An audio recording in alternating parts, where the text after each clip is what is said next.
Sorry, Geoff, which is the noisiest tube line, and how would you know?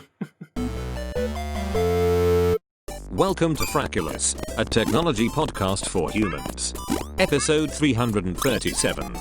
Brand new MacBooks. Hot heat and the iPhone SE IRL. I was late. What's going on, Geoff? Why were you late? Because I just clean forgot. Were you updating Zoom? What? You should just say you're updating Zoom. That's the traditional excuse now for being late to a meeting. I was updating Zoom. Oh, I had to update Zoom. Windows 10. I've been putting off Windows 10 updates for weeks, and it chose the exact moment to be like, you have to do it now. No excuses. And I completely forgot. Have you heard about, there was one DJ, I can't remember, why did I say DJ? There was one DJ who was about to go live, very famous DJ, and decided he was just going to reboot his laptop just before the set, just so everything was running well. And when he rebooted, installing one of 53 updates. Yeah. Oh. And he was minutes before he had to go on set. I was going to say, I've had that on my Mac a number of times over the last few months where it just requires a quick reboot, and I'm all for applying security patches as soon as they're available to make sure I'm as safe and secure as I can be. But then even on a Mac, and it's never used to be the case, I'm sure, another 43 minutes, and there's me sat on the beginning of my train journey into London, thinking I've got an hour of golden time here so I can get some proper quality work done, and most of that I'm sat watching an apple on a screen and this number counting down. It's very frustrating. I once read a behind-the-scenes story of Who Wants to Be a Millionaire. It's to do with people that code for quiz shows and how they do it. And they basically I'm interested. Coding, I'm interested. Yeah, but they used MS-DOS machines because even on any graphical system, be it Windows or Mac, I think now they just run it in a virtual box, but this is before virtual machines became a thing. But I think you find that early Who Wants to Be a Millionaire was all done on like MS-DOS. Oh, really? Did it become like DR-DOS, like 7 or something? Because occasionally, if it crashed, they could reboot and be up and running within like 15 seconds. Like literally, they were like, "Oh, hang on!" But under Windows, we're like, "Oh, now we have to wait 5 minutes." So yeah, clever. Who Wants to Be a Millionaire? MS-DOS. I remember someone tweeted a picture recently where on Mac now, when it says security, system updates available, and you have some options, which is install now, and there's like install tonight. And there's one that just says, remind me tomorrow. And their picture was them clicking remind me tomorrow and saying, this is my life now. And I literally do it every day. It pops up and I go, yeah, remind me tomorrow. I flashed the BIOS on my laptop this week, and it's That's like you must have your AC power connected and don't power down.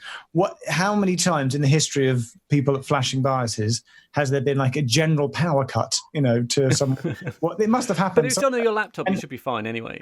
And would it just bleep? Does it just bleep your laptop, or can you somehow recover it? It depends. So this is back in the day, there were motherboards which had recovery BIOSes, so they'd have two, and so you'd flash one, which wasn't live, and then you'd swap them over and flash the other. Or the ones which had fallback BIOSes. And there's ways of holding down keys and using the serial port and squirting in a new BIOS. So there are recovery ways, but it's not easy. David? Yes. Is that beard? You got okay. What's going on with the facial hair? Listeners, You should see David's facial hair. It's really average. Thanks. You've got like a little blonde dusting on your chin. What? Yeah, that's very generous of you. I would say it's less blonde, it's more ginger and grey, which is not a bad combination to have. I was going to ask you about how you're coping without hairdressers during lockdown. I've got Vicky to cut my hair twice. Oh, how's? I mean, I can't see too much of your hair at the moment. Maybe that's all I need to know. But how did you feel about that? Because unless I'm missing something, Vicky isn't a trained hairdresser. No, but a guy's hair is just snip. You just do it you get 2 fingers thickness, you put it on like that, and then you just snip above. Vicky's cut my hair before, just when I was feeling cheap or mean. I didn't want to spend money on a haircut. I was like, look at my hair. So we invested I bought on Amazon like a good pair of like hairdressing scissors. And I feel like and we oil them and keep them like up to date. And over the years, I feel like I've recouped the money. And so when lockdown came along, I was like, right, back to home hairdressing again. And then twice in 10 weeks, she's cut my hair. Have I told you? Hang on, we did one live on the internet. We YouTube streamed a video session called the one where Vicky cuts Geoff's hair, and people gave us comments as we were doing it. I can't believe you didn't watch it. Have I told you my hairdresser dilemma? Well, you're gonna Will. Yeah. So, Will hairdresser has big hair, Will. Huge. So Yeah, about 2 years ago, new hairdresser opened up by us, and he had a loyalty scheme. If you get 10 stamps, your next haircut is free. Okay. And I'm not even kidding. In February, I'd got my 9th stamp. Of the year. No, since beginning. It's been 2 years. Oh, sorry. 9 So, stamps in theory, February already. That's pretty good going. My next haircut is free. But I can't turn up when he reopens and say, sorry, Have you always according to had this card. Have you always had long hair, Will? Have you had like a mullet? Have you ever gone skinhead? Have you ever shaved? I've had hair down to about here. I'm kind of gesturing kind of under my chin. That was when I was in my skater days. When you were 18. Under your chin. That's a long way under your chin. I mean, I'd say that's kind of like upper chest region. I would say it was about... Now, it's hard to gesture in sound, but have you got a couple of inches below my chin. Have you got an old ID card or an old passport with photo? I've got a photo I could maybe share with the group. I don't want to see that. Yeah. So I'm currently getting my hair as big as possible, even though Beck could cut it and has cut it in the past, and he's quite good at cutting it. I'm just making it deliberately large, given that I don't have to leave the house for the next. It's cutting your hair, David. What? Right, so we did have a hairdressing incident last week. An incident is a way to describe it. Well, yes. So we bought some scissors off of the internet, which were recommended by somebody, and it's this cute little pouch that's got a couple of different types of scissors and a comb that's got some numbers on it, a graduated comb. Ooh. And Kerry watched loads of videos, and that showed you how to use scissors. That show you how to cut a man's hair properly, how to do a short back and side, scissor over comb, and all these different techniques. And Kerry was feeling very confident, and my hair definitely needed a bit of a cut because it must have been beginning of February when it was last cut. And bear in mind, we're recording now beginning of June. My hair's got quite long and straggly, so it must. By the time the kids were in bed and we'd eaten, it was about 9:30 or something at night. Kerry started. I think it must have been about 11 o'clock, by which time... So it takes Vicky about an hour. It's an hour for her to do it. Well, okay. After an hour and a half, because Kerry is a mixture of left-handed and both-handed. She's left-handed but does scissors in her right hand. Right. And following these tutorials online, actually very, very confusing because none of the examples of how you do the scissors over comb thing to get the graduated hair actually worked for how she uses her hands. We got an hour and a half into it. It was 11 o'clock. We were both getting really grouchy. It's hard Only to the abort sides as well. And the back. Well, we got to a point where it was the sides and the back of my head you'd reached had symmetry. Been done. We'd kind of like done the short back and sides bit, but hadn't touched the top. So that's where I am at the moment. I've got a long top. Can't you just shave the sides with clippers? Which is what I do sometimes. I don't do so well with exposed scalp. I tend to have my hair a little bit longer. You've got like a little depth gauge on them. So as you get older and bolder, David, you're going to start wearing more hats. The shape of my face has never gone well with hats. Will see me wear hats in the past for Goodwood Revival and so on. It's not pretty. I like hats, just not on me. Or hats, or caps, or flat caps, or like a trilby. Have you tried different? You're listening to Frackulous, the podcast about hats. Toaster news. I've got my that was toaster. the toaster update. Oh, it is a really good toaster. So it's 40 centimeters long, about 20 centimeters wide. So it's about the length of our kitchen worktop. It's imperial red. It's a very, very good toaster. It's got 2 long slots, but each of those slots can take 2 slices of bread or 1 long artisan bread sourdough. slice. A good... Exactly. Yeah. A sourdough. And so far, it's been the best toaster we've tested. Now, here's the slippery slope when you buy a design toaster like a Dualit or like a KitchenAid or one of those, is that it looks nice on its own, and then you think, my kettle looks a bit old, doesn't it? And then look at the price of the kettle and you think, oh no, my blender. Oh no, I've got this black and plastic blender. Maybe it's time we replace that. That's how they've totally sucked us in. We've got a KitchenAid blender arriving in the house tomorrow, and this wasn't cheap either. So much for it just happened. So much for tightening the purse strings. It just happened. So before we know it, we're going to have the KitchenAid kitchen set all in Imperial Red. It does appear to be good kit, so it's just a little bit more expensive than the Tefal or the Morphy Richards, I guess. Talking of other purchases, David, haven't you been spending in other areas of your life? I've been buying all of the Apple. Well, I've not been buying all the Apple gear. I probably have bought all the Apple gear. In front of me right now, I have a brand new MacBook Pro 13-inch, the latest 2020 edition. This episode of Frackulous is brought to you by ExpressVPN, the easiest way to protect your online privacy. So easy, even a human could do it.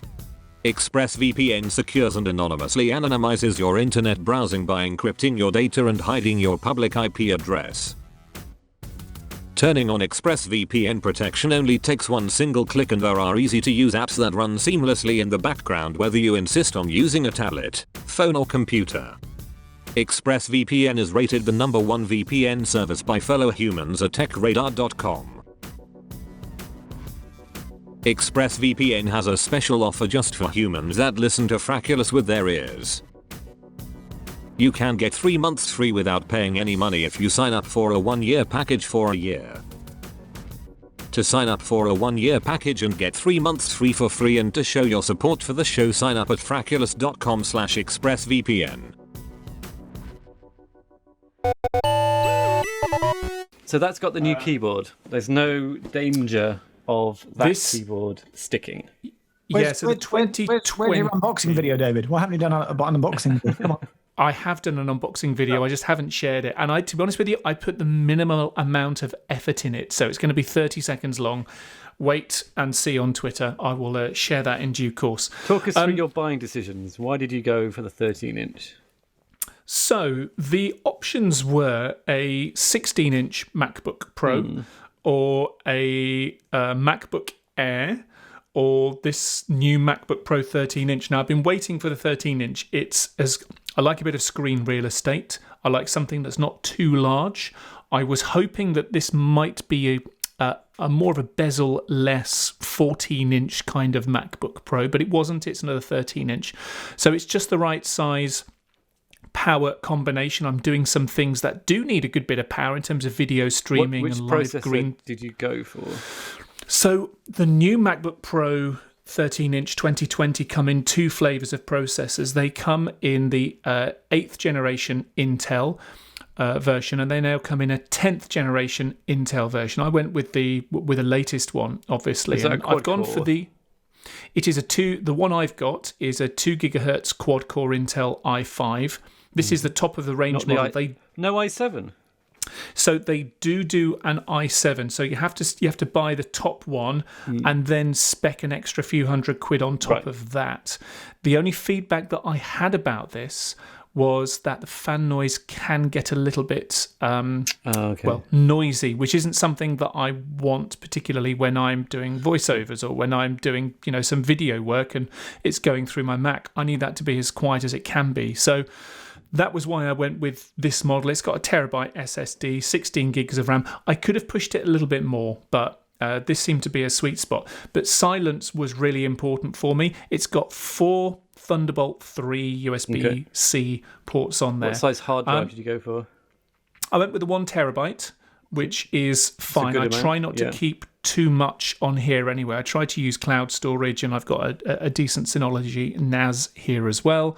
that I keep stuff that I don't need. If I'm carrying around more than a terabyte's worth of stuff, then something's gone wrong with my workflow generally. Sorry, tangent. I have a friend I do jokes with where we just do fake American accents, and there are certain words in the English language that sound hilarious when done with an American accent, and sonology is one of them, because it comes out as like sonology, and it's like I can't hear the word sonology without in my head my friend going sonology, because it's just a great word. So. Thanks for that. As I was. So I got this. I got this on Saturday morning, just as we were going camping. Well, we just started camping. So really frustratingly, we were having a tech-free weekend as best as we could. So I had this new toy, and I was unable to do anything with it until yesterday. Camping? Let's just clarify. So we went camping all the way to the back of our back garden. Now, we were due to be going... What? As we have done for the last few years, if only, we were due to be going camping with some very good friends with whom we go camping every year at this time of year. Hello, Will. Hi. And obviously annual trip. We haven't been able to do that this year, but I never get invited. Sorry, Geoff. Part of the gang. You're welcome to my back garden the next time we have a camp out here. The next time you're plenty of space. Yeah. No, when you go away, I can then come to yours and camp in your back garden. Toilets are very clean. So we decided to do a camping expedition here, and I'd seen a couple of other people mention on Facebook that they'd been camping with their family, and it felt almost like a proper holiday. So I thought, well, you know what, we'll give that a try as well, because kids have been home for a long time. And, they were looking forward to the holiday this half term. So this was the next best thing. And I have to say, it was fantastic. We had the tent out. We did, on Saturday night, we did cinema. I just put a telly out in the garden, and we watched Hairspray, which was on. The shows must go on. No, we told the neighbours what we were doing. We had the barbecue out. We used the house very, very little, just for the fridge and toilet. And apart from that, we slept in the tent. We went on big long walks. We did all the stuff that one would normally do on camping. You've got some nice walks around you as well, haven't you? We've got some lovely walks. We're right on the edge of the national forest here. We're on the outskirts of a farm. We've got some beautiful views, so we made the most of all of that. It was fantastic. It feels like we've been away on holiday, almost, without the expense, the faff, the stress. And we tested out our brand new tent as well. So all good. Did you not open your mail for a week? So any post you got, you weren't allowed to open until you got back. Well, again, I did open the packaging that I got from the UPS dude, which had this MacBook in it. I know. Go again. I couldn't resist, but I didn't actually open the box. I didn't do the unboxing until yesterday evening. Spinning back to the MacBook, is it running Catalina? It is running macOS Catalina 10.15.4. Is it? And can you downgrade it to Mojave? Not to be Geoff about this. Why do I get that? Oh no, that's fair. Yeah, I'm sure I probably could if I tried hard enough. But why would I want to? 32-bit app support will be my biggest thing because I have so many legacy apps, various different video utilities. Okay. I mean, there's just lots of little tweaking apps I've got that do various things, and I just don't think they're going to ever be updated. No. I have come across a few of those with my old MacBook Pro 13-inch. One of the apps that I have updated recently, though, is Zoom. So this is follow up from our Zoom conversations over the last few weeks. And are we looking at you on your DSLR currently? Yeah, because you've got your image is different. No, you're looking at me on my iPhone. So right. The reason I dialed in to our Zoom call that we use as our back channel when we're doing Frackulous recordings on time is because, and this is the truth, Geoff, I was updating Zoom on both of my MacBooks and plugging my Thunderbolt dongle into my HDMI camera just so I could see whether they would work with the latest version of Zoom and going through USB-C Thunderbolt 3. And well, okay, so the long and short of it is this. I have one MacBook here that does work and another one that doesn't, and Zoom is completely frozen on it. Oh. My new MacBook running Catalina does work, with Zoom, with the And Blackmagic device, HDMI. and HDMI. Yes, And does it does. does it look good? Does it look crisp and clean? Does it look? It looks as good as the camera that you're feeding through it, and that is using the latest version of the Zoom client, which The new client is nice. It is nice. I will give them that. Oh, I haven't Do you noticed remember I that much told of a you- difference. I was having a problem with it overloading my processor. Yes. I solved that problem. Oh. So it was partly Zoom and Dropbox, but it was mostly my Mac was overheating. Why was it overheating? Oh, just because it's where it's sat in the office is a very hot corner. So it's because it's a loft room. It's summer. It heats up there. It's kind of under a platform that raises up the monitors on my desk. So it's not in the best place anyway. But I looked, and if you see, I had iStat menus running, and I saw this task called kernel task that was using most of the processing power. And I thought, maybe I should just Google and find out what that is. Turns out it's a process that runs to basically force everything else down. Ah. It basically floods all the available bandwidth to basically to stop anything using the processor and for the temperature to drop.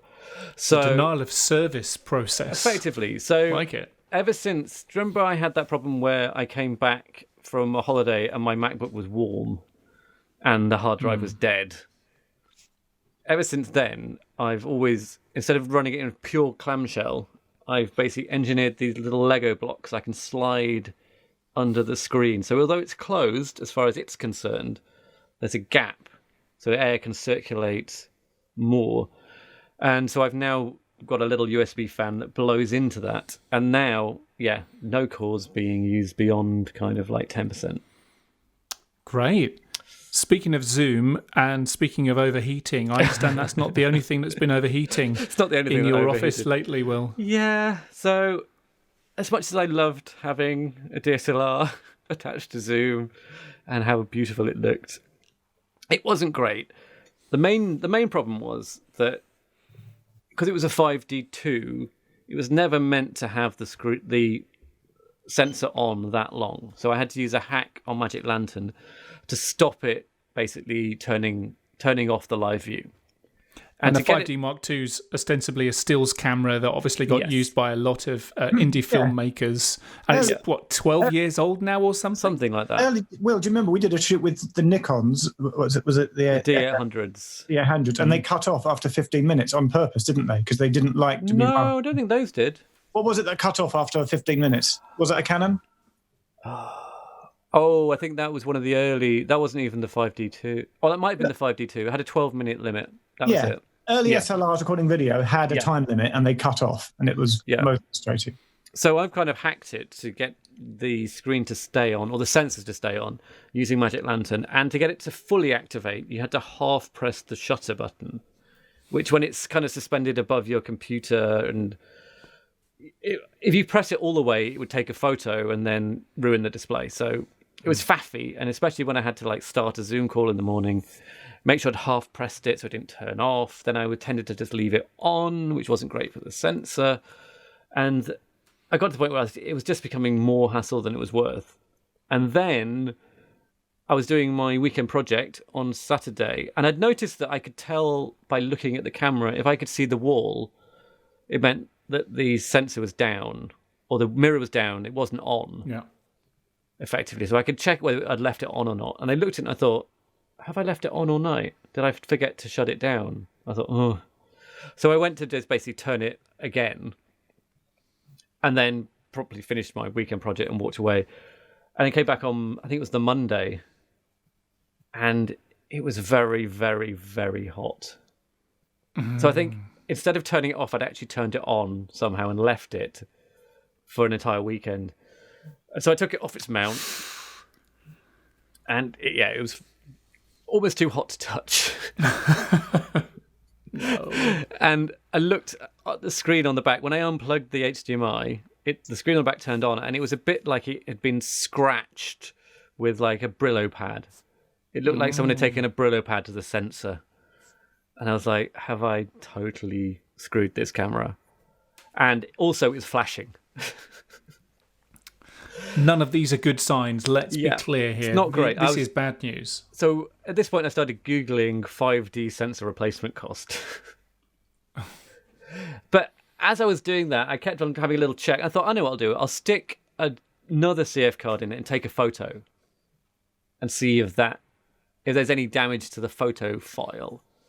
And as I did that, I saw that basically the sensor was getting less and less scratched looking, and the flickering was kind of going down. And by the time I'd actually taken a photo, loaded it onto my Mac, gone into zoom at the proper level, seen it was fine, the camera was actually fine. So it's a really sturdy workhorse. The fact that 2 days it had been on, and it had been desperately trying to shut down. So it lives to see another day. So that meant that I then switched to my Logitech C920. I think it's the same one you've got there, Geoff. Yeah. Now, you have one. Oh yeah, I got one on Amazon Prime Day last year for but £35. My word! If you'd have bought a joblet of those, I could have punted those. A few quid, yeah. That's me. That and hand sanitizer. Yeah. So I switched to my C920. I don't know whether you've noticed this, Geoff, but it hunts for focus. It's an interesting thing. We've all become good at Zoom and Skype. What's the other one? Teams, Microsoft Teams. Although, has anybody tried Google Meet yet? Come back to that. But yesterday, Google Meets for Hangout. I found myself in a Skype for Business conference, which I didn't know was a thing. I was like, what's that? And then I'm fairly sure in that I was watching ourselves, and there were two of us, me and Vicky, and we're having this conversation with someone. And we're having a business meeting. We're having a business using Skype for business, obviously. With business people, yeah. but it I'm pretty sure it moved depending on within our window. If Vicky was talking, it slid over to her, and if I was talking, it slid over to me. So it hunted the talking face. Yes, but based on who was actually talking, not just randomly. Well, I think it was seeing the mouth moving. It was sliding over between the two of us, and I was like, "What? That was freaky." And the people that we were chatting to were like, "Are you moving your webcam?" We're like, "No, it's doing it by itself. It's so weird." And they were like, "Yeah, we've never had two people in one shot before." So that's that. So Teams tries to do that as well. After switching in my C920, I was chatting to David about the video project we're doing. And David was like... Again, without me, listeners, they do camping, they do projects. They still thought... We were going to go to Gothenburg, Geoff. Well, that's true. I was going to take you to Gothenburg. We still might. Yeah, I still might take you to Gothenburg. Don't tell David that. He'll get jealous. Anyway, David said, "Is your camera hunting for focus?" And obviously, I was like, "No." And then I looked, and then it was. And there's no way of turning it off, except if you download the Mac app for your Logitech camera, and then hidden in there is a button that says "Turn off autofocus." So I'd recommend anybody who's using the C920 on a Mac download that app. So, David, is Google Meet the same as Google Hangouts? Could you educate me? No, it's... I said David. Sorry. Sorry, Will, you can jump in. No, I always thought that David and I... No, Will, on this podcast, it's either me and you or you and David, and me and David never actually get chat. You guys chat. Should we do it? Hi, David, how are you? What, is Hangouts the same as Meet? Is it a product? I'm actually going to turn this over to Will because it looks like he might know more about it than I do. But to all intents and purposes, yes, it's the same interface, the same user experience. Go on. So Hangouts was at the beginning of lockdown. Hangouts was still in the App Store. Was that? Yeah, I know. Remember that? Remember we go outside. Beginning of lockdown, the original Hangouts app and service was still around. And Google Meet, which was called Google Hangouts Meet, or it might have been Meet Hangouts, it was a very confusing name, was only available to people that had paid Google Apps accounts, of which I have one. So that was the service I used to set up my kids' Hangout recurring meetings. And I picked that platform because I could basically allow people in based on their email addresses, only have to approve them once, and then they could then just drop out and hang in and out in this room without me having to do any further admin. So that was the Meet service. But you could still use the original Google Hangouts, and confusingly, people were saying, I've got Google Hangouts, I can't access the link, because it was actually wanting you to use Google Hangouts Meet or Google Meet Hangouts. So I think they've now properly killed the original Hangouts, and they've spun out Meet for everyone for free. I think they were going to try and make people pay for it, was the original plan. So no, it's not the same thing, but it is now because the old one's been pretty much killed. Just for But fun. the user experience was essentially the same. I'd say it's a lot better. Instead of using Zoom next time, can we do a Google Meet thing? No. Oh, why? Oh, because Zoom, backup audio, and also Zoom records separate audio of all of us for backup in separate tracks. That's why me. That's why I'm in this meeting twice, because the other me is recording the. Oh, I wondered why I had to blank you out. That's why I'm in twice. Okay. I'm looking because at. I've changed. I've gone down to the basement. Because it's too hot in the office. Your background has changed. This is, I'm having to look at Will's big hair twice, so it's twice as much hair. So much hair. Oh, call the episode that. So much hair.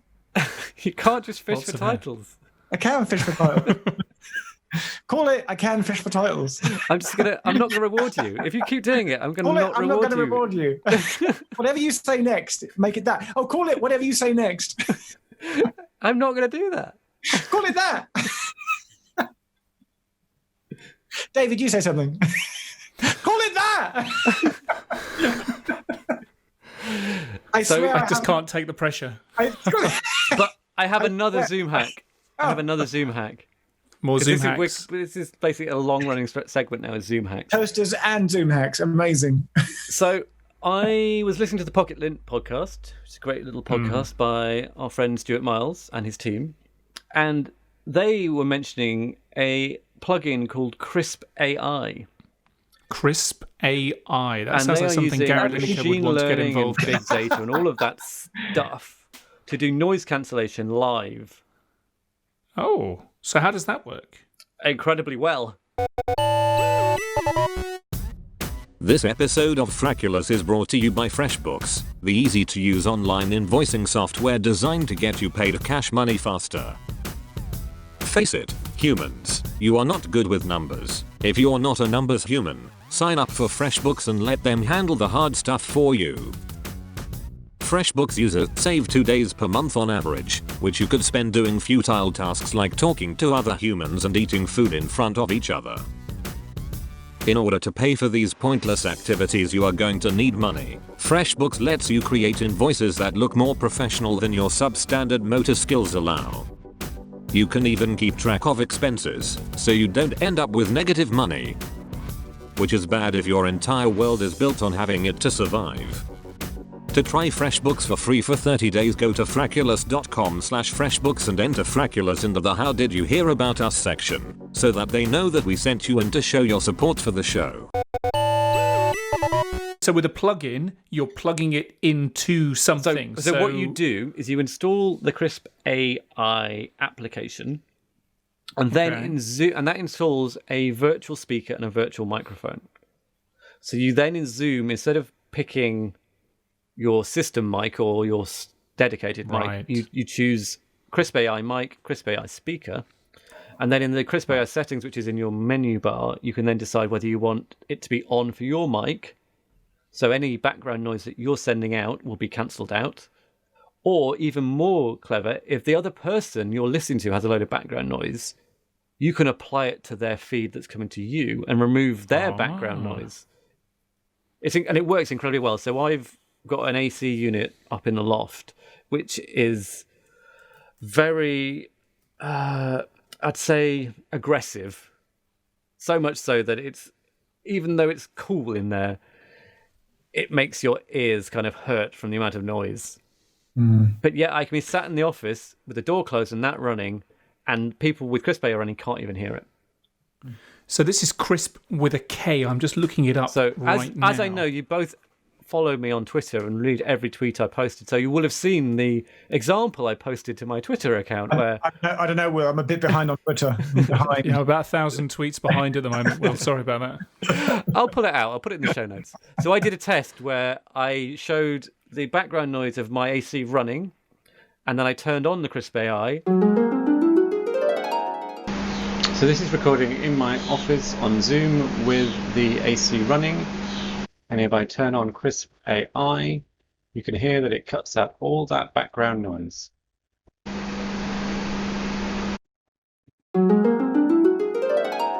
This is totally a video that you should make. This is so a lockdown. It was like a 10-second video. I posted on Twitter. You did like a Mark Rober style 20-minute, interrogation. With squirrels. Have you seen the squirrels? I saw squirrels. Oh, it's amazing. Geoff, squirrels. I've watched it like 3 or 4 times. All the thing way that amazed me about it was I remember, obviously, when I was about young, I would say about 10, I would say, I remember seeing a BBC programme about a squirrel assault course. And this was like prime time. They must have had a crew of about 30 on it. It was like an hour long. It was like one of those, like, what is it called? The Great Something Race? The Great Egg Race. It was a bit like that. They built this massive assault course to try and defeat the squirrels. It was like an hour-long program, prime time. And now an independent creator has basically done the same thing and probably got a bigger reach on it. Because it was. Well, you say that, but didn't you? I watched it once for just like, this is amazing, 2 for joy. And then the 3rd and 4th time, I'm going, how many cameras has he got and where has he put them? And if you would then think of it from that angle, and how many hours of footage did he go through? So that's taken him 4 weeks to edit and put together. But what else is he going to do? It's amazing, though, right? It's like... I mean, he is the king of well-considered, slow, but big hits. Like... Yeah, well, he did the Porch Pirates one, didn't he? He comes out and he said, "I don't ever want to be like a daily or weekly." He said, "I want to do slow, big hits." That was always his intention, and he's doing it beautifully. Yeah. So anyway, Crisp AI, download it, and also use my link, and then I don't have to pay for it. So I was just looking at this pricing episode of Frackulous is sponsored by. So it's free, up to 120 minutes a week. Yeah. And it's Windows, Mac, and Chrome. There is also an iOS. If you use my link, you get 2 weeks free, or maybe even get 4 weeks free. I can't remember what you get. You get some time free, and then you fall down to the. Even if you did want to pay for it, it's only £5 a month. Yeah. You say crispy I just want a Krispy Kreme donut now. That's what you put in my head. But no, if you do have to broadcast from a noisy location, donuts, definitely Crisp AI. Good Zoom hack again, Will, after you're sharing your mobile camera and screen thing the other week as well. Good work. Yeah, I think that's it for Zoom hacks for this week. Well, so I'm in need of some more Zoom hacks, just very quickly. My next challenge for another live stream that I'm doing needs some live chroma keying. So I'm going to be on the wall behind me. I saw you post on Twitter, David. Yeah, have you tried OB Studio? It does have a live... It doesn't run on the Mac, I think. What? Is it Windows only? Wow. Jason Snell was talking about it on Upgrade this week. Another reason to have a Windows box. Have a listen to Upgrade this week, David, because Jason Snell talks about his experience. Like, I think he said OBS is only on alpha on the Mac and basically crashed as soon as he used it. Guys, let's talk about that. Why? Why should a bit of software like that is just like code? Why can't it be multi-platform? I guess it's so certainly OBS has been around on Mac for an awfully long time, and I've used it. I've used it a number of times. vMix, however, is another industry standard one that's Windows only, and I believe they've been talking about. I think they've been talking about a Mac beta for a little while. I'm not all that well read up on it, but certainly it's a Windows piece of software that I would love to have used otherwise. That's vMix. But no, OBS does include chroma keying, but I'm looking at a hardware solution as well. A Blackmagic Design ATEM Mini. But I think your hardware solution is the solution. Just get hold of one of those little boxes. But also, I'm going to have to do some more office modifications here. I've got my different backgrounds and my green screen background, which has been getting a bit of use. And Will, you saw another video I did for Watchdog the other day. I did. It was not very Watchdog. good. Sorry, for BBC CBC Newsround, which made a lot of use of the green screen, which was good. But for this event, I'm going to need to be basically walking around, more of a virtual studio setup. So I need a much larger green screen. I'm looking at an Elgato, I think it's Elgato MT, which is 2 meters wide, and I will hang it from the ceiling.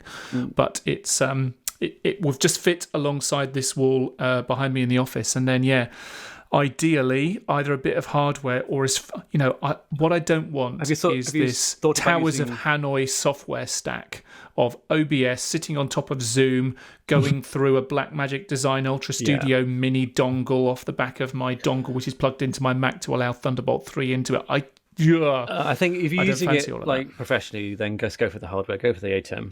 Do you know? Just getting hold of it's going to be so tricky at the moment. I've been looking around at quite a few places. I guess ultimately people don't hold that many stocks of them because not that many people buy them, and all of a sudden everyone wants one. So CVP, have you tried CVP? Yep, they're quite good. I've been through all of the official Blackmagic. Have you tried Amazon? Retailers. There's a site called Amazon.com. Oh yeah, I can go to Amazon. I can buy one for twice the original price, which I'm not prepared to do. This is price gouging in the extreme on the Amazon marketplace. Boys, do you think it's possible if I was having a Zoom or a Skype chat with buddies and then I launched OBS, could I live stream my Zoom call to YouTube? You can. So you can definitely stream it out to Facebook if you've got a paid account. But I could let you use mine. No, but you see, the way that OBS works for me is that you just say window capture. So if I just start a Zoom chat and then say capture that window, you could probably do that.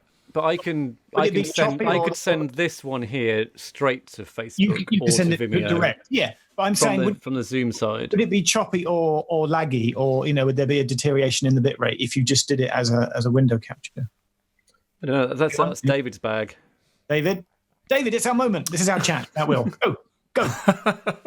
He's not paying attention. Listen, in the last 5 minutes, Will's wine and David's got a beer and I've got nothing. And sorry, have you not even got a cup of tea, Geoff? What's going on, man? I had no time. Guess what? In a minute, when you two chat about something, I'll run and get a beer. Okay. Today, we had an Ocado delivery, but the beer didn't come, and I was like, "Oh, that's rubbish. No beer." Things have changed from I can't get an Ocado delivery, and now I'm back to moaning when I don't deliver beer. So, David, can I OBS capture my Zoom window and broadcast it to YouTube? You absolutely can, but the thing that gets me really, really nervous is when I'm using bits of my screen and live capturing windows on my screen in case that disappears, and I feel a bit uncomfortable with that. And that would, going back 5 episodes ago, 8 weeks ago, that was my first solution for using a DSLR and using that for streaming. What a long way we've come in a few weeks, gents. What a long way we've come. No, I think your best bet, Geoff, if you want to literally just live stream your Zoom, is to use a pro account, and then you can just send it straight to a destination. That would be my top tip. Interesting. We should probably talk offline about that, Will. We should talk offline, but on Zoom. And I'll stream it to Facebook while we do it. Or on Google Meet. Because we can meet on Google. We can hang out on Google Meet. Yeah. Just to wrap up. Oh, hang on, Geoff. Oh, hello. That looks like a new phone with a button. Oh, this thing I'm holding up for you to see on the web. I'm sorry, I didn't realise I was doing that on purpose. Very discreet. Yeah, man. Geoff, you've got a new toy. What have you got? Yeah, it came. I'm taking it out of the case. Did you treat yourself to a new case? No, same midnight blue case, because I like to see a case in person and have a play. So it's got a white glass back and a black front, which is the weird. The front bevel is black, but the white is. This is the iPhone SE 2020. Sorry, the new iPhone SE. The iPhone SE. Just the iPhone SE. iPhone SE is fine. Just the iPhone SE. But iPhone SE 2? iPhone SE will do. iPhone SE. The 2020 edition version. iPhone SE. And only 3 things to note, really. I was driven to get it by the fact that the battery on my 8 was just dying. And I'm overwhelmed to say that right now, just through sort of, Twitter and just today, right now at 9 p.m. that we're recording this, my battery is only down to 51%, which is amazing. My other phone would have just died by now. So just having a new battery is a godsend. You get portrait mode on the camera, which I didn't have before. So I've been doing that a little bit. And yes, it's just a little noticeably faster and slicker and just nicer and newer. So it's all nice. And you can wear a mask and still access it. Your face covering, David. Press the button. I've got plenty of face covering No, here, as you you've can got see on your- the screen, but it still kind of works. Which storage option did you go with, Geoff? Just 64. I don't really. I watch videos on I download videos to my iPad, but on my phone, I don't really download any media because I have iTunes in the cloud. So if I'm streaming, I just do it. And how many SIMs? How many connections are you using with it? Well, because you have to be on EE to have the virtual SIM, and I'm not an EE customer. Although you can, this was a previous episode which may or not have been released, but I downloaded a virtual SIM from Ubiqui, I think it was, Ubiqui, which would allow me to get cheaper roaming. So, like, if I was which is very handy at the moment. Yeah, really useful. All that overseas travel you're doing, Will. I know. I mean, the only place that I have to pay for roaming currently is like Taiwan, and then it gets really expensive. But like America's free on my tariffs, and obviously Europe was. Yeah, you definitely want to go to America at the moment. Yeah. Yeah, that'll be great. Wow. But yeah, when travel bans are lifted, go to Ubiqui, get yourself a little virtual SIM. I have one final piece of Apple news. I just had now. one question about the SE. Before we wrap that up, the Apple logo on your 8. Oh yes. Was it in the middle? Or No, was it? No, it's at the top. It's at the top. I don't like it in the middle. Sorry, and I should. No. My 11's in the middle, and I don't like it. And I think the 10R was at the top. Watch the Marcus Brownlee video, and he explains it. Sorry, yes, but I'd show you it. But I was going to say, sorry, I remember the other thing I was going to say, really relevant, is that I'd show you, but I've sent my 8 away for the rebate. So if you want to know how it works, I totally did this all online. I bought the SE online. Is it like 400 and something quid? And it arrived within 2 days. You don't have to send your old phone before you got the new one. No. And then the next day they send another prepackaged box. Because you've got to switch it over. Yeah, and I switched it because you have to if you're using Apple Pay and iCloud and all that. Yeah, and I waited a day just to make sure I didn't need my own phone for anything, and then erased it all, put it in the package, and then just sent it back, and I'll get like £140 rebate. Because we've got through Vodafone, we've got Premier Business Insurance. 24-hour turnaround. So basically, if you smash your phone, they'll send you one within 2 hours or something. Does that cover toasters as well? Maybe. We've started a running gag on toasters now. Can you imagine if Apple made toasters? Oh. Apple toaster. But Beck did smash her phone, and we did the 2-hour turnaround, which is fine. The only thing is, they turn up with the phone in a box, and you have to give them the other phone there and then. Wow. So whenever I do a transfer, in fact, I had to do it when I upgraded my 10R in the Apple Store. I had to basically back everything up because what I would normally do is back it up to iTunes on my Mac. I would then turn off the phone. I'd then take the new one, restore it to the new one, turn that on, check everything was working fine, everything expected was there, and then wipe the old phone. Whereas this way, you've got to basically trust it's all up in the cloud. Yeah. And then wipe it, especially because in store you've got to wipe it before you hand it to them and turn off Find My iPhone. Yeah, I don't like it. I don't trust it. I also have an Apple device in a bag here. I can tell me However, this is it's in it's bag. going, guys. My iPad Pro 12.9 inch went and broke. And they've sent me this. They've sent me this bag to send it into them for diagnosis and repair. Did you drop it? How did it break? I have no idea. What happened was that I upgraded it to iOS. I upgraded it to the latest version of iPad OS 13.5, which enables the face mask identification thing on a Friday night. On Saturday, only enables it on a Friday night. Sorry. Oh yeah. So I did that on the Friday night. On the Saturday, my wife and I were watching one of these hairdressing videos, ready for the big snip on the iPad. Later on the iPad, and we must have spent about 2 hours watching videos because the battery was running down, and I let it run down to the end. I completely drained the battery on this, and we still had 10 minutes left on this particular Regal Gentleman video. So I plug it in. I've got a standard charger in the kitchen where we charge a lot of family shared devices. And I came back on the Sunday morning to Because you were away pick it up camping, and just. obviously. Well, this was the weekend before, to be fair. This was the weekend before.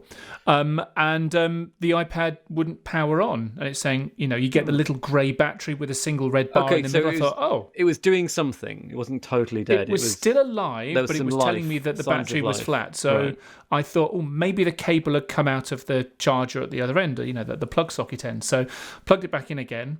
No life. I bring it into one of my chargers in here where I've got a USB charger that tells me how much power it's drawing. Is, right? Exactly. So I could see that power was going through and it was taking 0.3 amps, 0.5 amps, and then nothing, which was a bit strange. And it was going through this cycle, and every 5 or 10 seconds or so, this grey battery with the red line came up, and it was just going that again and again and again. Do you know what I think it's probably doing? What do you think it's doing? I think there's some failure. So what they do is they start charging at a low power, and then they go, can we ramp up to high power? Yes, They indeed. don't start fast charging straight away. And through negotiation through the iPad and the charger, it says, can you give me this amount? And the iPad goes, yes, it is. Can you take it? Yes. Can you give me this amount? Yes. Can you take it? Yes. And it will go through various things until it gets to its peak charging mode. So it will take a little bit of negotiation to make sure it doesn't basically overpower the iPad. There is no handshake here, I'm afraid. Right. And despite, trying a few different chargers, plugging different cables and so on, it's weird, though. Absolutely I thought it would nothing. Default to trickle charge, at least. But it kind of it's basically at the point where it tries to ramp up and then it just cuts out. Exactly. Plugged it into the Mac. Absolutely nothing. Didn't identify it at all. Tried, different types of reset. Nothing. So spoke with an online genius, and they go. Yeah, that sounds like it's broken to us. Can we send you a box and you send it in to us? And so that's where I'm at right now. The guy from UPS went and delivered the big box today. The thing is that I do have an iCloud backup of it, but I can't, and it's relative. I think it's from that Saturday when it gave up the ghost, or the Saturday. So it's up to date, but I've not been able to wipe the contents of that iPad. I guess because the guy on the guy on the support thing told me to remove it from Find My first of all before I'd actually deleted it. You can do that through the iCloud website, can't you? Not once you've removed it. Not once I'd removed it from Find My, or at least I couldn't find a way how to. So I went back on to support subsequently, and they confirmed, "Don't worry, we've made a note of it here. We'll be able to delete it for you." No, on iCloud.com settings, log in with your Apple ID, and you can remove devices from Find My from the website. Oh no! So the device is removed from Find My, but what I can't do is now wipe it. Right. Can you do? And technically, before you send a device off to Apple for repair or whatever, not only does it need to be, it needs to be wiped as well, and I'm not able to do that. No, they don't say wipe it, but they do always say log out of iCloud, don't they? Because that then turns off Find My, right? They want you to log out of iCloud because then they can't. Otherwise, they can't do anything with it. There's this once a device is tied to an iCloud, it's kind of locked to that forever. And whenever you send a device into Apple for repair as well, they don't want to be seen to maybe have accessed your data. So they suggest that, you obviously make sure you've got a good backup, give it a good clean, remove it from Find My, and then send it in. So, anyway, hopefully, and I did stress, look, I've not done anything to this. There's no cosmetic damage. It is just out of warranty. I think I got this in January, February last year, so it's 15 months old. But even still, this is a consumer rights repair. It's if only we knew a consumer rights expert. Will, I know one. He's really good. He's called Andrew, and we should totally ask him. No, I've stated up front, as is always the case. I am David McClellan. It does tend to go well. I did not you say actually that. me on Watchdog. What can you do for me? I did say very clearly that I know what my rights are here in a roundabout way, and I expect this to be done under consumer rights. And to be fair, that's worked in the past. Did you say to them, "This? I don't think this is rip off Britain"? No. None of that stuff. But it was written in my note. In fact, on the bit of paper that I got, saying that they expect it to be a consumer rights repair. I think they called it. Yeah. Do you know that used to work, show me age, back in the day, 20, 30 years ago, if you worked at the BBC and you wanted something fixed, you'd use like headed notepaper from work from the BBC to write in. And it was a proven thing that you get a quicker response or somebody fixed So your what issue. you're saying is I should write in on my own headed BBC notepaper. Yes. Yes. David, that's not the only Apple product you've had problems with recently, is it? Oh, are we really going here? This episode of Frackulous is brought to you by Audible.com, the premier provider of audiobooks. With over 180,000 titles to choose from, humans like to listen to things. If you're a human, you're probably listening to this podcast right now. Audiobooks on Audible are read by real live humans, often the same ones that wrote all of the words as well. Not only are you hearing the words written by the human, but you get to experience them exactly as they intended. Humans love listening to other humans. It is one of their favorite things to do, unlike Risk, which is good, because Audible is completely risk-free. If you don't like the sounds or words you're hearing, for any reason, you can exchange it for another without asking any questions. To start your free 30-day trial of Audible, which includes a free audiobook download, go to frackulous.com/audible so that they know that we sent you and to show your support for the show. My bloody AirPods. Oh my God. Right, so I bought some AirPods when they were brand new. Which was the Pros, you mean, not just the regulars? No. So I bought some regular AirPods back in whatever it was, 2017 or so. Something like that. And they were solid, good, whatever. Yeah, mine the weren't. battery... Yeah. Oh, I know you had really nasty problems with yours, but for me... Still the same problems. And I've got new ones. Yeah. Maybe it's you. Maybe you've got magnetic ears or something. I might do. But mine were rock solid, and then the battery just started to fade a little bit, and you do that funny ear swapping thing when you're running out of battery, and you're on a call for an hour or something, and you can't hang up the call, so you're taking your left ear pod out and putting it in the case and hoping that gives you 10% charge before your right ear pod runs out. You're doing that little dance for a little while. I knew it was time to get some new ones, the AirPods Pro. Don't get me started on the name. The AirPods Pro came out. So I was doing a lot of traveling towards the end of last year, a lot of long haul travel. And given that the new AirPods have active noise cancellation and transparency mode and other things that I found quite interesting about them, and better fit as well, silicon tips in there, I thought I'll give them a go. It seemed like a worthwhile investment. And for the first month or so, they were great. One of the things that they give me is this wireless charging. Now, I know that the later versions of the original AirPods had a wireless charging case. I didn't have that. I had the original ones, but these had wireless charging. So I put them one night in December to charge by the side of my bed on my AirPower copy, my Kickstarter AirPower copy. That was pretty good. Following morning, I think it was, is that I picked them up and the case was red hot, and there was that funny little smell. As hot as the 5D2 left on over the weekend? Almost probably, yes. And look, gents, you probably know what it's like when something's just overheated and it's electronic. You've got that little metallic-y, plasticky, sweet, salty smell that you know is not good news. So I opened up the case and I put them in once they'd cooled down a little bit, and one of them wasn't working.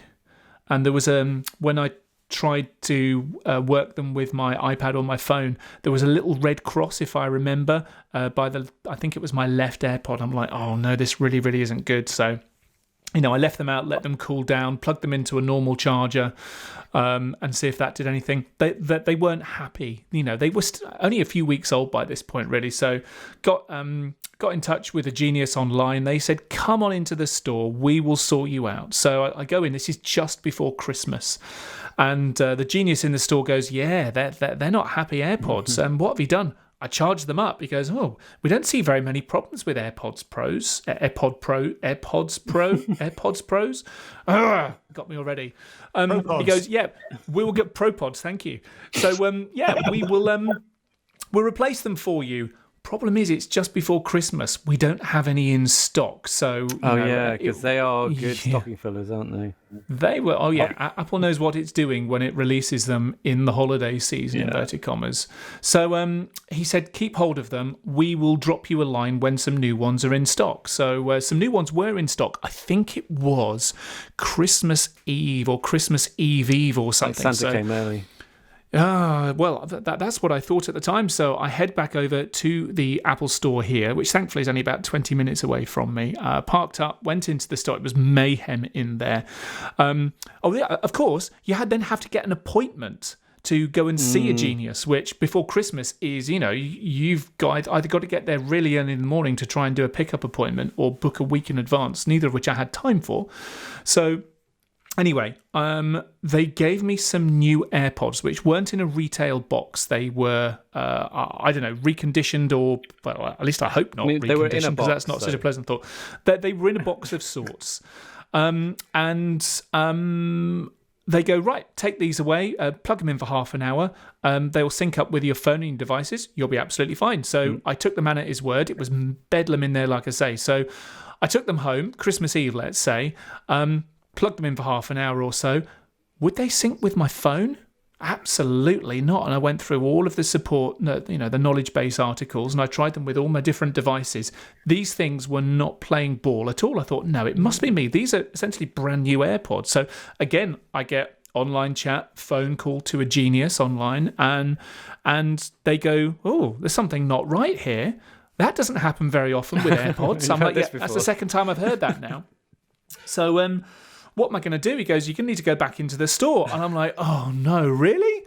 So, again, ages and ages, because it's now Christmas. I think it's the New Year's Eve or something by the time I managed to get an appointment in store. Go and show one of the team there, and they go, oh, yeah, these aren't very happy at all. What have you been doing? Nothing. I've not been able to do anything with my blooming iPods for weeks now. They go, oh, we need to get you some new ones in then. This doesn't happen very often. Yeah, thanks for that. We haven't got any in stock, so you'll have to come back in when we've got some in stock. Anyway, it's now about the 10th of January by the time I get a message from Apple to say, we've got some in stock. So I go in there again. And this time I go, right, I'm not leaving until these AirPods will sync up with my phone. And again, I've got it plugged in to one of the chargers there for half an hour or so. And then finally, it all seems to be working. So by the middle of January, let's say, after, it's been over a month now, probably about 6 weeks that I've been AirPod Pros-less, and it's been really frustrating. Got them back, brilliant. Please tell me. By the time end of February comes along, I've got a problem again because my right AirPod is farting a lot. Does that happen? And it's this. Well, I don't know. You know what it's like when you've got either a speaker or a headphone or something, and it's like the membrane has burst. Yep. And it starts flapping around all over the place, and certain frequencies just set it off, and it's really uncomfortable to listen to. That's what I've got with just my right AirPod. Have I dropped it? Probably, because it's an AirPod, and it's just what happens to them. You're worried that you're going to drop it down a drain one day, or through a crack. You can't recover it. I've been an owner for 2.5 years now. I've been an owner for 2.5 years. And I haven't lost one yet, although I just seem to have had really rotten luck with these AirPods Pros. I've not been able to follow this up, just to kind of bring this thread to an end.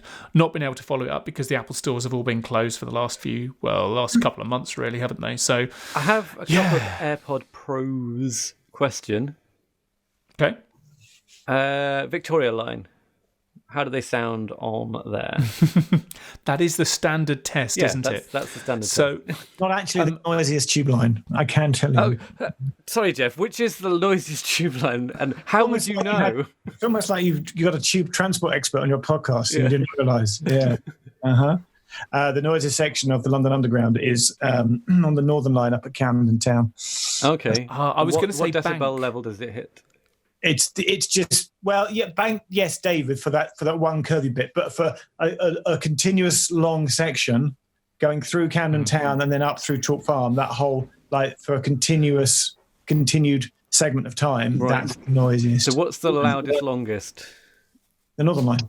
Right, the Northern Line is the loudest, longest, but the peak The peak noise is at the bank. Might be that curve at bank. It's pretty. Okay. That's pretty squealy. It's pretty harsh, isn't it? Anyway, But the Victoria line, you're right, is quite harsh. Yes. how do they sound on the Victoria line? That's my frame of reference. Well, so my frame of reference with my standard AirPods, I have to put both of them in on the Victoria line. I usually only wear one. So my frame of reference on the Victoria line, and I know where you live, Will, Victoria line's key for you. I had trouble listening to podcasts at all with my AirPods, with my original AirPods, and I would have to kind of push them into my ear and angle them around a little bit, or just press pause until I was through a noisy section. With these, if I've got them on noise cancellation mode, and there are 3 modes that you get with AirPod Pros, it's fine. You know, I might lose a little bit of detail, but I can still hear stuff. I can hear pretty clearly. What's it like if you put that that active noise cancellation on but don't play anything? Have you tried that on the Tube?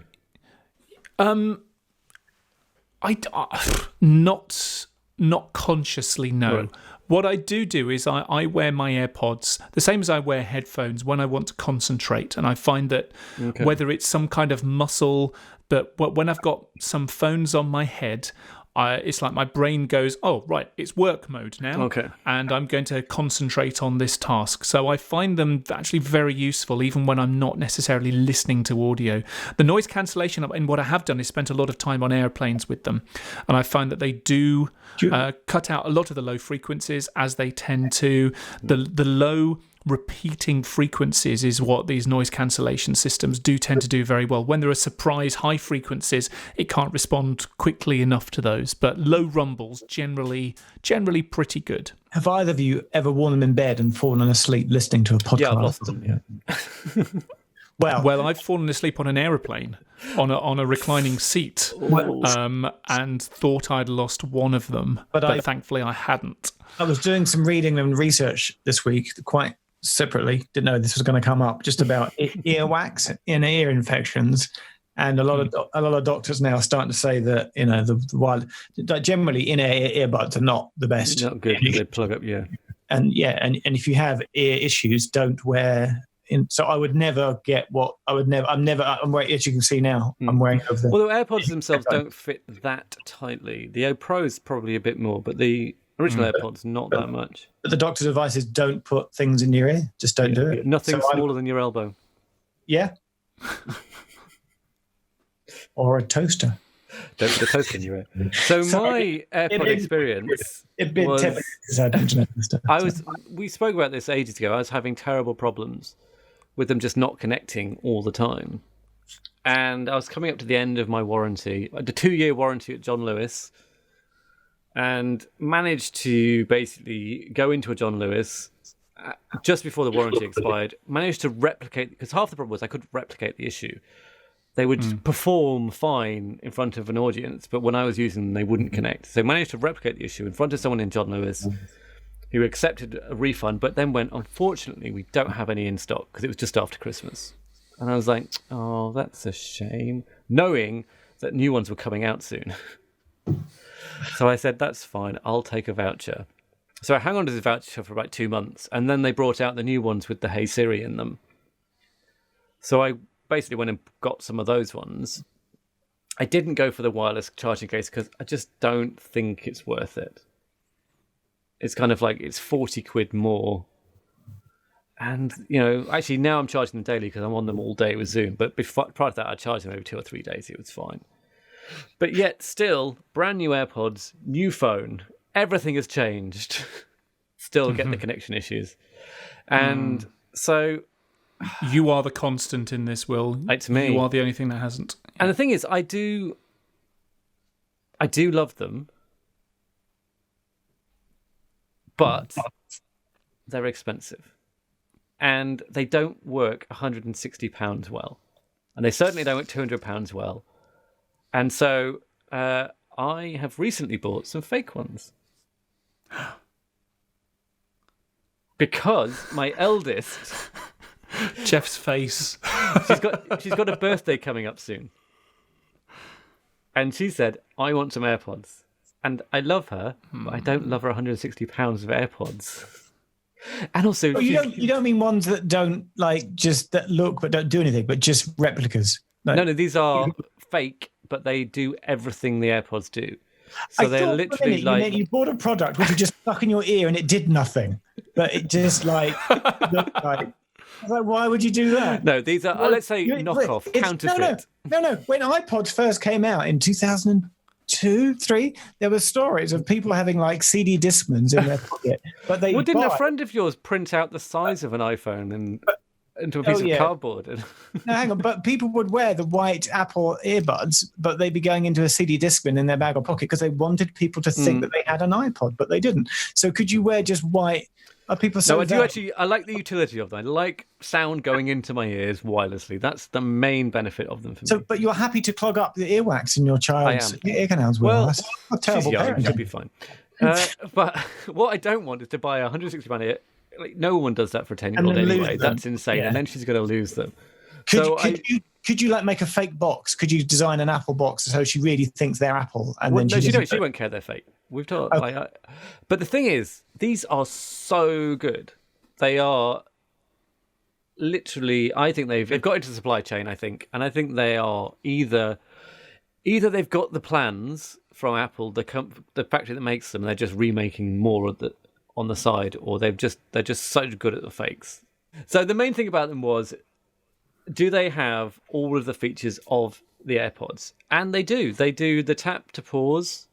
They do Hey Siri. You can go in and change all the settings in the Bluetooth option the way you can with the regular ones. They even say that they're AirPods when you connect them. So I think, and they've got a wireless charging case. Wow! And they were £32. Yes, but do they break like David's, like a real pair? Possibly. I mean, I'm actually waiting to see whether I might just buy some £30 and see if they connect more reliably. I mean, the only thing I noticed was that the tapping, I had to tap slightly harder to make them play pause. But if you've never had any, you probably won't know the difference. But they are incredibly, incredibly good fakes. And they generally wouldn't recommend that you rip off Apple. But to be honest, £160 for a product that doesn't quite work as well as it should, given both of our experiences. Next time, I think I'll just buy fakes. Wow. That's a big statement. Statement. Well, also because they don't last more than a couple of years. I was going to make a toaster gag, but now I feel that would be underpinning the whole. I mean, it's one thing I actually think. If the fakes are that good, I'm probably not going to pay Apple's it. Like, the thing for me with AirPods is they pushed it too far. Both David and I, our drawers dropped a little bit and our mouth broke. We were like, They've pushed it too far. Is this the end? Is this the beginning of the curve down, Will, where you wean yourself off Apple? Is it? Is this the start? No, just the AirPods. End of Frackulous. If your puny human minds can handle more, then follow on Twitter. @FRACKULOUS or individually. @David McClelland. DAVIDMCCLELLAND. Geoff Tech. GEOFFTECH.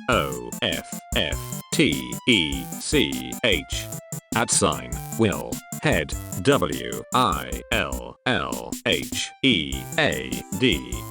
Email your brains to hello@frackulous.com.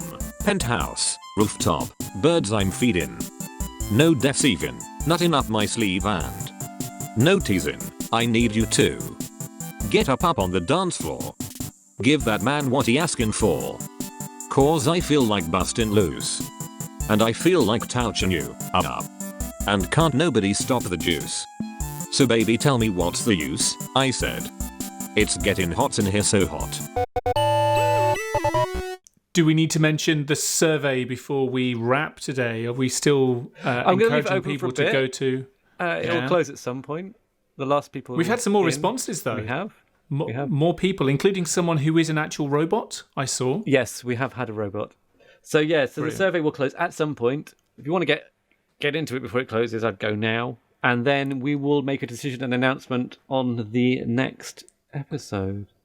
Yeah, give us your feedbacks, folks, because this is your chance to, to influence what we talk about? No. No. No we'll one can talk about influence what we want to about talk about.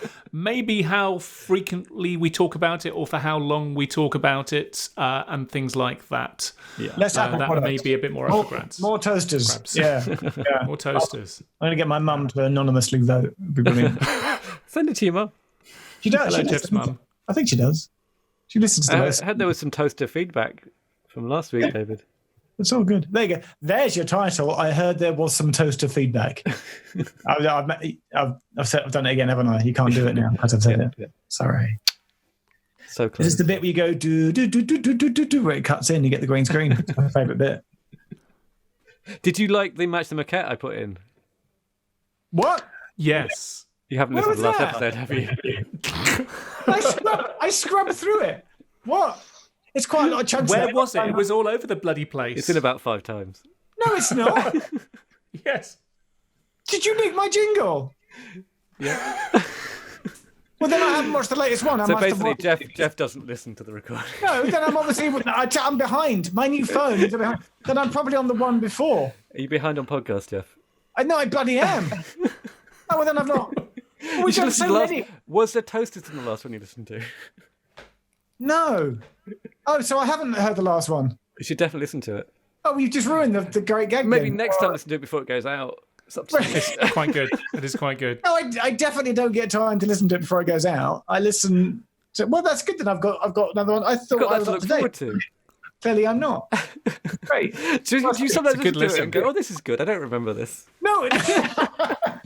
The greatest thing with... Sorry, and then I'll say this and then I'll...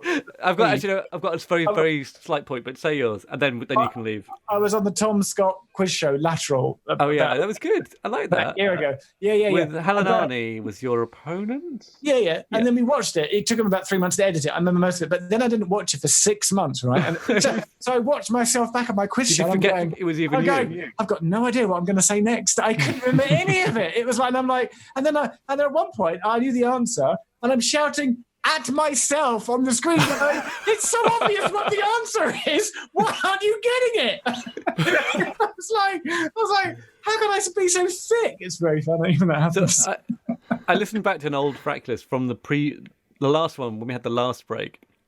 We came back for one episode, and you were just about to start all the stations, and we asked for an update count on your YouTube subs. Oh God! Right. Guess what you were on? 70,000. You were on 20k back then. Really? You were like, I think it's going well. I'm on 20k. What are you on now, Geoff? Pushing 200, aren't you? I check every Monday morning, 182,000. So yeah, 200 is the big one. But you were kind of like, I think I can make a go of this YouTube thing. Really? Yeah, it's really good. Go wow. back and listen to it. Oh, how sweet! It's a shame, actually, we didn't have anything in the intervening time where we could have plotted your journey. But You can if you can the new analytics, you can drill in and you can do a graph. no, I mean to get your feelings on it, to get your thoughts and feelings as you were going through. Yeah, screw that. There are some lost episodes. Maybe they can be resurfaced one day. The lost episodes. But maybe we'll look back and go, remember when you were only on 200k when you were on 10 Well, million? exactly. No, I'll get bored before then. I'll stop. I'll be like, yeah, I'll go and get a proper job.